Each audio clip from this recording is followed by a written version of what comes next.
All right, continuing now with part 4, right? I'm now in Isaiah 31 after reading all of Isaiah 30.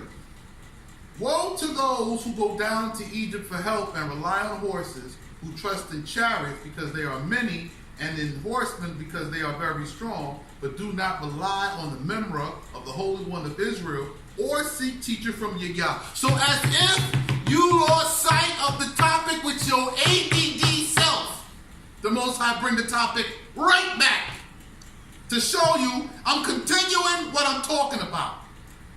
So if you didn't start at part 1 and you went to part 2 and 3 and it started to sound like, oh yeah, I'm safe, I'm gonna be blessed because I could keep. No, after you cast your idol, so just so you didn't know where you were, woe to those who go down to Egypt again. The continuation, right?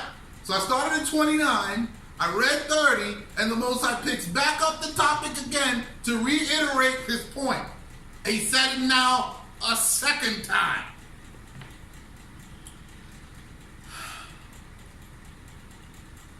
So you don't seek teaching from Yah, and yet he, in his wisdom, brings evil on the one who does it. I told you. It's not good. It's not good for you. It's a good thing for the righteous. The righteous have been in hiding. You know, Torah keepers are the most quiet of believers, right? Because they're not really believers. They really do it. They just want to keep the law. Just want to do it. They quiet. They just hide because the idolaters always want to fight for the idol. Now the Most High raised up.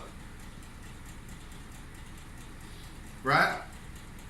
And he does not let his word cease, but confirms them against the house of the evildoers and against those who help deceitful labor.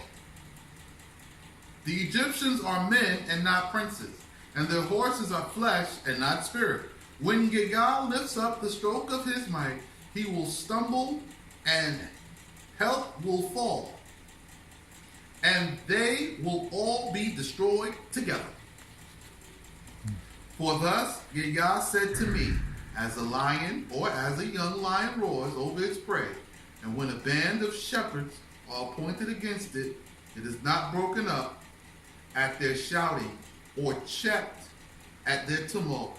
So the kingdom of Yah, of Yah Sabaoth, Yah of hosts, Yah of armies, will be revealed to settle upon the mount of Zion and upon its hill.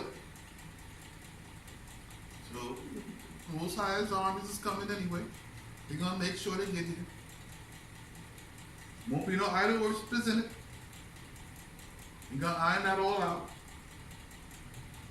Like the bird soars, so the might of Yah Sabaoth will be revealed over Jerusalem. He will protect and deliver, rescue and remove. Return to the law, you who have increased sinning, O sons of Israel. I'm talking to you, Israel. For in that time, everyone will cast away their idol of silver and their idol of gold, the sin which your hands have made for you, and the Assyrian shall fall by a sword, not of man, and a sword not of man. Interesting, he repeats himself twice there. And a sword not of man shall destroy him, and he shall flee before those who slay with the sword, and his mighty ones shall flee to their breaking. His rulers shall pass away before terror, and his princes break up before the standard, says Yah, whose splendor is in Zion. And for those who perform his law, I like that part, and whose burning furnace of fire is in Jerusalem, for those who transgress his member. So he blessed those who keep his law, and he burned those who transgress his member. Behold, the king will reign for truth, and the righteous will be exalted to take just retribution from the Gentiles. The righteous who hide themselves from the wicked will be like those who hide themselves from a tempest. They will return and be exalted, and their teaching will be accepted in haste, like streams of water that flow in a thirsty land, like the shadow of a cool rock in a weary land. Then the eyes of the righteous will not be closed. The ears of those who listen to teaching will hearken. The mind of the dreamers will have good judgment, and their tongue, which was dumb, will speak readily and distinctly.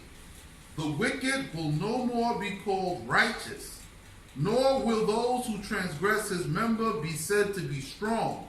For the wicked will speak wickedness, and in their mind they conceive oppression to practice deceit, to utter error before Yahweh, to weary the soul of the righteous, who desire teaching as a hungry person desires bread, and the words of the law, which they desire as a thirsty person desires water.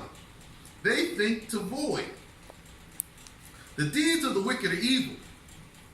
They devise over sinful plans to ruin the poor with lying words, and the pleas of the needy in judgment. But the righteous devise truth, and they will be established by their truth. Rise up. It's a commandment now. Most High's given it. It's a distinct order. Rise up, you provinces who dwell contentedly. Hear my voice, you fortresses that lie in safety. Give ear to my member. Days with years. Those who lie in safety will shudder, for the grain has ceased. There is no produce to gather. Those who dwell contentedly are shattered. Those who lie in safety shudder. They strip and make themselves bare and gird sackcloth upon loins. They beat upon breasts for the pleasant fields, for the bearing vines, for the land of my people, which will bring up briars and thorns. Yea, they are joyous for all the houses and in the strong city. For the sanctuary is desolate. The multitude of the cities which were its services are devastated. Our stronghold and our hiding place has been searched. Now it is desolate and devastated for a time.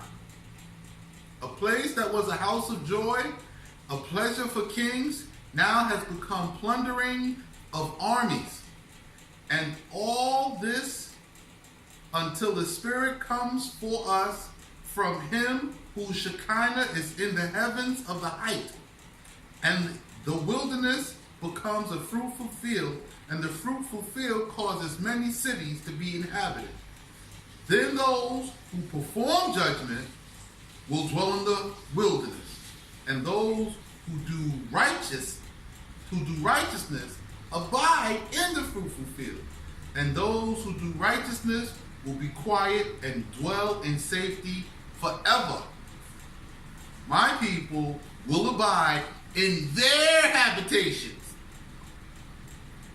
at peace upon their land, in safety, and in their cities contentedly. So the judgment has now been overturned. As the peoples and the nations dwelled contentedly, now he says, okay, my people, you've been scattered. Now you will dwell safely in your land, and they will have all the stuff you dealt with in their lands.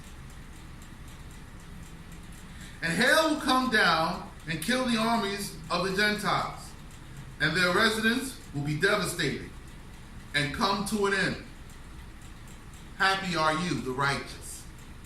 You have made good deeds for yourself. You who resemble those who sow beside irrigation, who send the oxen to thresh and the axes to gather. Okay, I'll be coming back with part 5. The Most High is not done. There's more judgment to come.